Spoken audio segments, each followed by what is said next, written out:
urugendo rw'urukundo rukomeye kuri njyewe. Yes, alright. Reka nkwifurize komeza kumererwa neza ukunda filime Inzira y'Umusaraba.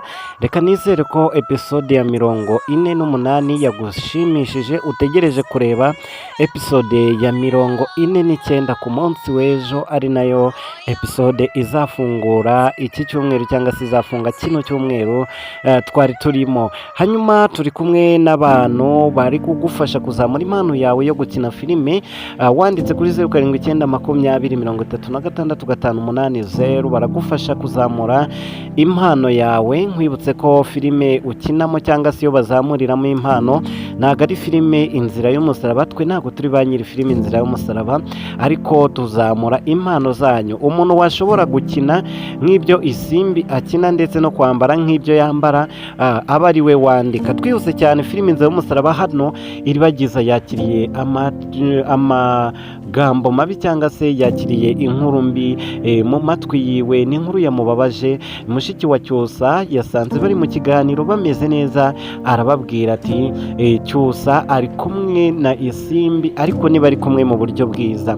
Ahangaha rero ku munsi w'ejo twari dutegereje musaza wa Iribagiza ko ari buza gutabara kugira ngo Iribagiza tumucikishe muri runo rugo mbere na mbere.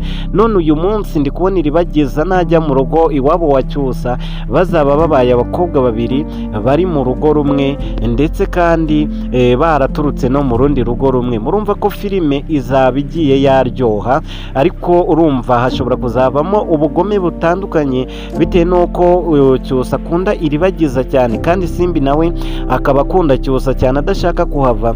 Nibaramuka bahuriye ari abagore babiri, ndumva intambara izaba igiye kurota nta mahoro azaba agihari. Birashoboka yuko rero bazapfa n'umugabo bakamurwanira cyane, ugasanga ibintu bibaye intambara cyangwa se hagati yabo baricanye. Ubwo Isimbi agashaka uburozi cyane ko yari yanabushatse bwo kuroga Iribagiza bikarangira bamufashe. Ibyo byose mwagiye mubibona muri episode zatambutse. None uyu munsi rero turi kumwe na Cyusa, turi kumwe na mushiki we, turi kwibaza ngo se dusohore uwo bita Isimbi gute muri iyi nzu.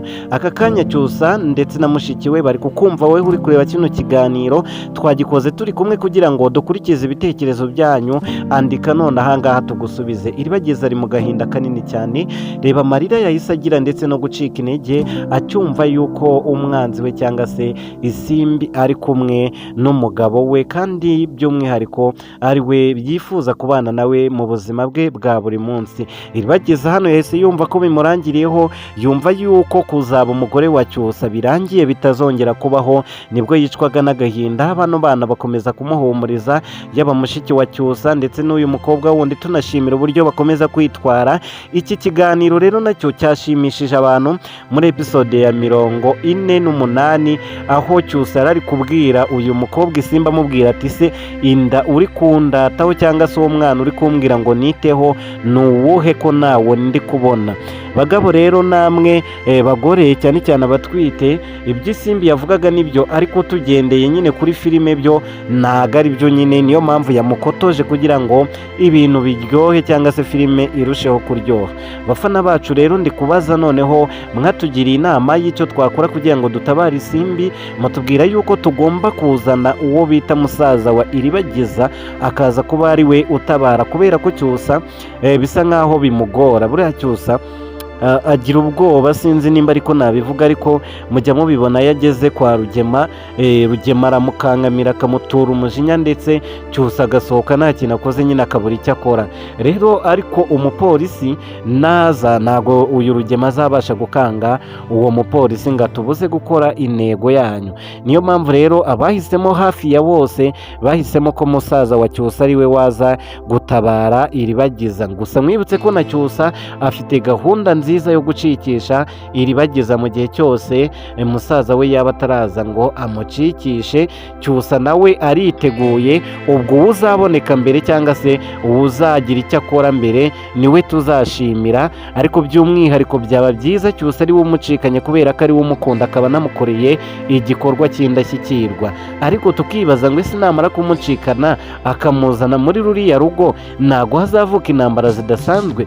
Bivuze ko ikintu cya mbere cyo gukora ni ukubanza tugashakisha uburyo uwo bita Isimbi yasohoka muri ruriya rugo kugira ngo Iribagiza yinjire. Mwibutse ko haracyari na wa mupangu mubi wo kumukingira undi mugabo kandi Iribagiza nagamushaka. Ese hano kwa Rugema ho murahavugaho iki? Ko Rugema yakaniye byanze bikunze ko ashaka gutanga Iribagiza akamutangamo igitambo akagiha ba bagabo bamushaka, bisa nkaho bamuguze Iribagiza abaye hatabizi, ariko byararangiye kuko uyu mugabo yamaze kurya amafaranga menshi asezeranya abo bagabo ko azabaha umwana w'umukobwa we ari we Iribagiza. Hanyuma rero kuri uyu munsi wa none Iribagiza ari mu mazi abira, Iribagiza ntibimworoheye. Urabona ko agahinda afite kuri iyi foto turebesheje amaso yacu ntabwo bimworoheye pe, kuko uriya mukobwa witwa Isimbi ari kumujagaraza birenze, ari kumujagaraza biteye ubwoba, ariko tukibaza ngo ese bizarangira gute? Nanjye amatsiko mufite niyo mfite, ariko ndizera ko nyuma y'uko Cyusa azaba acikanye Iribagiza akamukura muri ruriya rugo, byanze bikunze bizahita bijya mu buryo kandi bizasobanuka.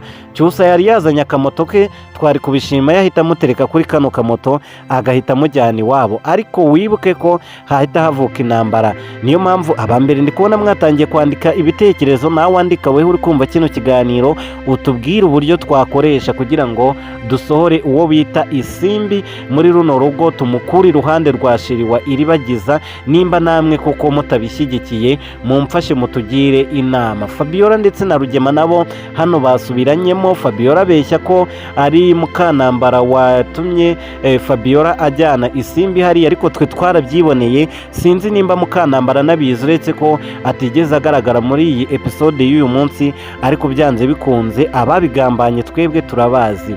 None rero Iribagiza wacu tumufashe iki, tumukorera iki kugira ngo gahunda ze zigende neza, cyangwa se ibyo ari gupanga gukora bizacemo mbere y'uko Cyusa acikisha Iribagiza. Tugomba gutegura aho azamujyana kandi mu mahoro. Tunashimira uyu mukobwa witwa Kanyana, abantu mumukunda mushyire udutima muri comment, kuko Kanyana ajya dutabara kenshi, ajya atabara Iribagiza, ajya amufasha muri byinshi ndetse akanamuba hafi akamuhumuriza. Aba bagabo rero nabo mu minsi mikeya baraza guseba, kubera ko igihe cyose musaza wa Iribagiza azaba hageze ntago bazongera kubona uruvugiro, ntago hazongera kubaho agatotezo nka kariya, ahubwo byanze bikunze bazahita babafata babafunge. Narababwiye ngo musaza wa Iribagiza hari igihe byatungurana mugasanga ari Frank kandi mutari mubizi, yarigeze inshuti kuri Rugema mu rwego rwo kugira ngo amuneke. Ndizera neza ko ubigenze gutyo filime yaba iryoshye kurushaho, cyangwa se mugasanga musaza we ari kamarade n'ubundi wamwitagaho kuva kera, wagiye kumushakira umuti, nabyo ndumva byaba ari byiza. Uyu musore Cyusa rero wakanuye amaso gutya nawe afite byinshi byo gukora kugira ngo atabara umukunzi we bikiri byiza. Nkomeza no gushimira abarundi mukomeza kuduha ibitekerezo, muradufasha cyane, nibyo tugenderaho dutegura filime. Mukomeze kugira umugoroba mwiza.